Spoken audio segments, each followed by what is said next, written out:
gouvernement professeur avait implacé des changements sur les diplômes américains. C'est un test écrit par les professeurs et chaque étudiant qui cherche le diplôme doit les écrire. Dans le passé, le test avait compté 50% du note final des élèves, mais commencement cette année, le test va compter seulement 3% du note final, qui donne aux professeurs 10% du pouvoir de note des étudiants. C'est un grand changement qui a été entendu par beaucoup de membres de la communauté, mais qui apporte les positifs et négatifs pour les étudiants et professeurs pareils. Tyson Hoskins est plus sur le sujet. Qu'est-ce que c'est un beau changement? Un beau changement, c'est quelque chose de nouveau qui affecte deux côtés dans une manière positive sans affecter une côté plus qu'une autre. Le gouvernement américain avait implacé des nouveaux changements qui s'affectent les étudiants, les professeurs et les autres membres de la communauté. Depuis le 1er septembre, les examens de diplôme vont seulement 30% des notes finales des étudiants au lieu de 50%. Le reste de 70% des notes est déterminé par le travail en classe. Les premières écritures avec ces changements vont être écrits en novembre 2015. Maintenant, je suis avec Lyle Cunningham, un superintendant de l'éducation en Alberta. Je vais lui poser quelques questions. Quel effet est-ce que le 50% avait sur vos étudiants? Je pense qu'un des effets évidents est la pression posée sur un seul examen. La grande chose est le stress pour les étudiants, et je ne suis pas sûre que des examens de 50% est avantageux pour des étudiants qui ont du haut stress. Ce ne serait pas une réflexion de quoi ils connaissent vraiment. T'as-tu du mérite dans les diplômes de 50%? Pas à 50%, non. Le travail accumulatif est une meilleure réflexion de vos apprentissages. Des examens marquent un standard pour l'assessment.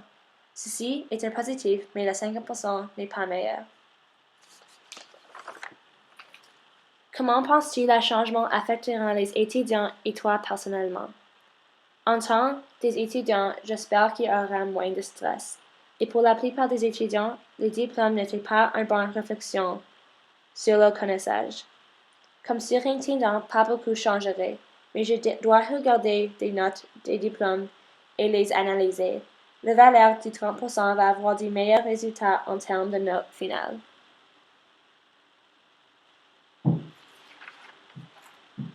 Merci beaucoup. C'est rien. Okay, thank you very much. Pour une autre perspective, j'ai parlé à Madame White, une conseillère à l'école secondaire de William Haberhart en Calgary, Alberta. Selon vos expériences, quel était le fait que le diplôme de 50% avait eu sur les étudiants dans les années passées? Normalement, beaucoup d'élèves étaient très stressés au sujet des examens des diplômes, car ils valaient 50% de leur note finale. Oui. Il y avait quelques-uns qui voulaient faire un diplôme en 11e année, alors parce qu'ils voulaient avoir moins de pression dans leur 12e année. Ok.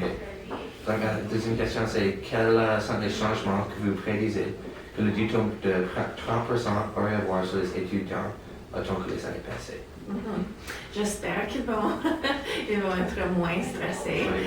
Déjà, en 11e année, on a changé la valeur des examens finaux.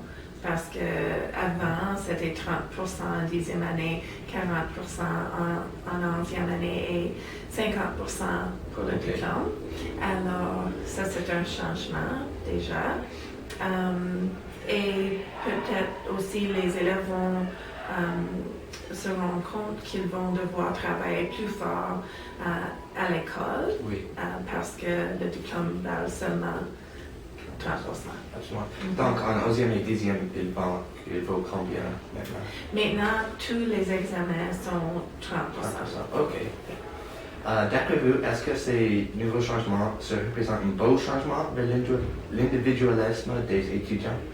Je crois que oui, parce que je ne pense pas qu'une journée devrait valoir 50% de la note finale pour un élève, parce que si on est dans un moment difficile dans notre vie, on ne va pas faire notre mieux sur l'examen final. Absolument. Donc, quels sont les problèmes qui étaient associés avec les diplômes de 5% autre que le stress? Autre que le stress? Mais je pense que c'est difficile d'évaluer toutes les habiletés d'un élève dans un examen écrit. Absolument. Et quels étaient les positifs avec un diplôme de 50%? Il y a un argument que l'examen est standardisé, alors les notes vont être plus justes, parce que dans quelques sujets, les notes sont plus subjectives, comme dans les sciences humaines. Et il y a un argument que les élèves vont tout faire la même évaluation. Donc, est-ce que vous pensez que les diplômes de 50% ou 30% seraient mieux? Je pense que 30%. Oui. C'est plus comme les autres provinces aussi, parce qu'il y a beaucoup de provinces, mais je pense qu'on est la seule province qui a des diplômes. Okay. Merci beaucoup pour votre temps. Maintenant, je suis ici avec Max Crooks, un étudiant courant en William Mary. Qu'est-ce que vous pensez à propos des changements de pourcentage d'examen de diplôme? Je pense que les changements mettent tout le monde sur comme un niveau plus égal en tant qu'évaluation. Mais pour moi, personnellement, je trouve que les examens de 50% étaient plus bénéficiels pour moi. Pourquoi vous pensez que c'est plus avantageux? Je pense que c'est plus avantageux parce que mes notes sont rarement baissées par mes notes d'examen final. Les examens finaux, pour moi, montent toujours ma note et avec un examen de 50%, ça va améliorer ma note. Mais avec celui de 30%, ça améliore.